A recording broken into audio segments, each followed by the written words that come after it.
ಯಾವುದೇ ಒಂದು ಸೊಸೈಟಿಲಿ ಎಲೆಕ್ಷನ್ ಆಗಬೇಕು ಅಂತಂದರೆ ಕರ್ನಾಟಕ ಸರ್ಕಾರ ಸಹಕಾರ ಕಾಯ್ದೆಯ ಪ್ರಕಾರ ಅದು ರೂಲ್ 13DA ಪ್ರಕಾರ ಇವಾಗ ಲೀಸ್ಟ್ ಆಫ್ ವೋಟರ್ಸ್ ಇರ್ತಾರೆ.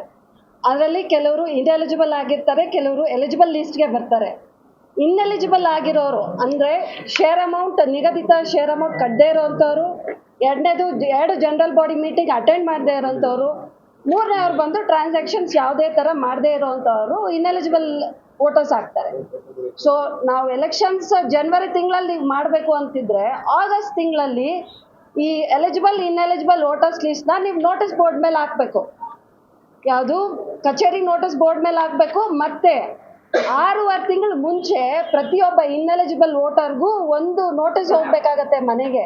ಈ ಥರ ನಿಮ್ಮದು ಇನ್ಎಲಿಜಿಬಲ್ ಆಗಿದೆ, ನೀವು ಬಂದು ಈ ಕೂಡಲೇ ನೀವು ಕ್ರಮ ತಗೋಬೇಕು, ಬಂದು ನೀವು ಕಚೇರಿಗೆ ಭೇಟಿ ಕೊಟ್ಟು ಅದನ್ನ ಸರಿಪಡಿಸ್ಕೊಳ್ಳಿ ಅಂತ ಹೇಳ್ಬಿಟ್ಟು ಒಂದು ನೋಟಿಸ್ ಕೊಡಬೇಕು.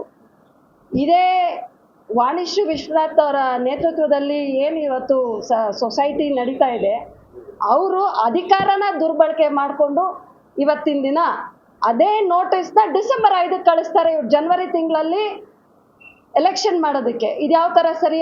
16ನೇ ತಾರೀಕು ಆ ನೋಟಿಸ್ ಪ್ರಿಂಟ್ ಆಗಿರ್ತದೆ.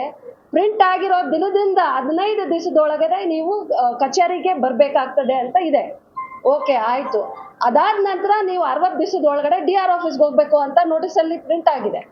ಸರಿ, ಆದರೆ ಜನಕ್ಕೆ ಯಾವತ್ತು ಕೈಗೆ ಸಿಕ್ಕಿದೆ? ಅದು ಡಿಸೆಂಬರ್ 5ನೇ ತಾರೀಕು ಕೈ ಸಿಕ್ಕಿದೆ. ಅಕ್ಟೋಬರ್ 16ರಿಂದ 15 ದಿವಸ ಯಾವ ತಾರೀಕು ಬರುತ್ತೆ? ನವೆಂಬರ್ 1ನೇ ತಾರೀಕು 2ನೇ ತಾರೀಕು ಬರುತ್ತೆ ಅಲ್ವಾ? ಸೊ ಅದು ಅವಕಾಶ ವಂಚಿತರಾಗಿದ್ದಾರೆ ಎಲ್ಲ ಇನ್ಎಲಿಜಿಬಲ್ ವೋಟರ್ಸು. 3700 ಜನನ ಇವತ್ತು ಇನ್ಎಲಿಜಿಬಲ್ ವೋಟರ್ಸ್ ಮಾಡಿಟ್ಟಿದ್ದಾರೆ. ನಮ್ಮ ಜೊತೆ ಕಂಟೆಸ್ಟ್ ಮಾಡಬೇಕು ಅಂತ ಇರೋರ್ನೆಲ್ಲ ಇನ್ಎಲಿಜಿಬಲ್ ಮಾಡಿಟ್ಟಿದ್ದಾರೆ. 4 ಜನ ಧೈರ್ಯ ಮಾಡಿ ಇವತ್ತಿನ ದಿನ ನಾವು ಕಂಟೆಸ್ಟ್ ಮಾಡ್ತೀವಿ ಅಂತ ಹಾಕಿದ್ರೆ ಅವ್ರಿಗೆಲ್ಲ ಥರವಾದ ಬೆದರಿಕೆ ಕರೆಗಳು, ಅವ್ರ ಮನೆಗಳವ್ರಿಗೆ ತೊಂದರೆ, ಈ ಥರ ಮಾಡಿ ಈ ಥರ ಯಾವ ಎಲೆಕ್ಷನ್ ಮಾಡ್ತೀರಾ? ಹೋಗ್ಲಿ, ನಾನು ಶಾಸಕರನ್ನ ಒಂದು ಪ್ರಶ್ನೆ ಮಾಡ್ತೀರಿ. ನೀವೆಲ್ಲ ಒಂದು ಕಡೆ ಪ್ರಚಾರ ಕಾರ್ಯಕ್ರಮ ಪ್ರಾರಂಭ ಮಾಡಿದಾಗ ಹೇಳಿದ್ರಿ, ಏನೂ ಶಕ್ತಿ ಇಲ್ಲದೆ ಇರೋರು ನನ್ನ ಮೇಲೆ ಇಲ್ಲದೆ ಇರೋ ಆರೋಪ ಹೊರಿಸ್ತಾ ಇದ್ದಾರೆ ಅಂತ. ಸರ್, ಏನೂ ಶಕ್ತಿ ಇಲ್ಲದೆ ಇರೋರೆ ನಾವು, ಸಣ್ಣವರು ಚಿಕ್ಕವರು ಇನ್ನು. ಆದರೆ ನಿಮ್ಗೆಲ್ಲ ಶಕ್ತಿ ಇದೆಯಲ್ಲ, ಆ ಶಕ್ತಿನ ಯಾಕೆ ದುರುಪಯೋಗ ಪಡಿಸ್ಕೊಂಡ್ರಿ? ನಮ್ಮ ರೈತರಿಗೆ ಯಾಕೆ ಅನ್ಯಾಯ ಮಾಡಿದ್ದೀರಾ ಇವತ್ತಿನ ದಿನ ನೀವು? ಇದು ನನ್ನ ಪ್ರಶ್ನೆ. ನಿಮ್ಮ ಶಕ್ತಿ ಮೇಲೆ ನಿಮಗೆ ನಂಬಿಕೆ ಇದೆಯಲ್ಲ. 3700 ಜನನ ನೀವೇನಕ್ಕೆ ಇನ್ಎಲಿಜಿಬಲ್ ವೋಟರ್ಸ್ ಮಾಡಿದ್ರಿ? ಈ ಪ್ರಶ್ನೆನ ಇದನ್ನ ನಾನು ಹೈಕೋರ್ಟಲ್ಲೂ ಪ್ರಶ್ನೆ ಮಾಡಿದ್ದೀನಿ. ಡಬಲ್ ಬೆಂಚ್ಗೂ ಹೋಗಿದೆ ಈ ಕೇಸು. ಹಾಗೇನೆ ಡಬಲ್ ಬೆಂಚಲ್ಲಿ ಇವತ್ತಿನ ದಿನ ನಮ್ಮ ಚೀಫ್ ಜಸ್ಟಿಸ್ ಅವರು ಹೇಳಿದ್ದಾರೆ, election calendar of events announce ಆಗಿರೋದ್ರಿಂದ ಇದರಲ್ಲಿ ನಾವು ಇಂಟರ್ಫಿಯರ್ ಮಾಡೋದಕ್ಕೆ ಬರೋದಿಲ್ಲ. ಇದೆಲ್ಲ ಕನ್ಕ್ಲೂಡ್ ಆದಮೇಲೆ ಒಂದು ಎಲೆಕ್ಷನ್ ಪೆಟಿಷನ್ ಹಾಕಿ ಅಂತ ಹೇಳಿದ್ದಾರೆ. ನಾನು ಮುಂದಿನ ವಾರದಲ್ಲಿ ನಾನೊಂದು ಎಲೆಕ್ಷನ್ ಪೆಟಿಷನ್ ಹಾಕ್ತಾ ಇದ್ದೀನಿ. ಯಾಕೆ ಅಂತಂದರೆ ಈ ಕಂಪ್ಲೀಟ್ ಈ ಎಲೆಕ್ಷನ್ ಏನಿದೆ, ಈ ಎಲೆಕ್ಷನ್ ಪ್ರೊಸೆಸ್ ಏನಾಗಿದೆ ಇದು ಅನಧಿಕೃತ. ಮತ್ತು ಇದ್ರ ವಿರುದ್ಧ ನಾನು ನಮ್ಮ ರೈತರ ಪರವಾಗಿ ನಾನು ದನಿ ಎತ್ತುತ್ತಾ ಇದ್ದೀನಿ. ಎಲೆಕ್ಷನ್ ಪೆಟಿಷನ್ ಹಾಕ್ತೀನಿ.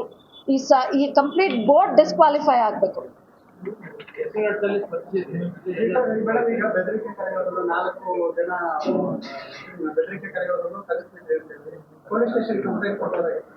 ಸರ್, ಕೊಡೋಕ್ಕಾಗೋದಿಲ್ಲ. ಯಾಕಂದರೆ ಪೊಲೀಸ್ ಸ್ಟೇಷನಲ್ಲೂ ಅವ್ರ ಮಾತೇ ನಡೀತಾ ಇದೆ ಅಟ್ ಪ್ರೆಸೆಂಟ್.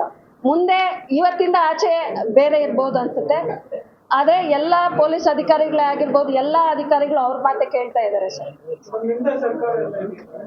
ಅದನ್ನೇ ನಾವು ಇವಾಗ ಮುಖ್ಯಮಂತ್ರಿಗಳ ಗಮನಕ್ಕೂ ತರಬೇಕು. ಈ ರೀತಿ ನೀವು ವೋಟರ್ಸ್ನ ಮಾಡಿಕೊಂಡ್ಬಿಟ್ಟು ನಾನು 5 ಸರಿ ಅಧ್ಯಕ್ಷರಾಗ್ಬಿಟ್ಟೆ, 6 ಸರಿ ಅಧ್ಯಕ್ಷರಾಗ್ಬಿಟ್ಟೆ ಅಲ್ಲ, 12 ಜನ ಇದ್ದಾರೆ.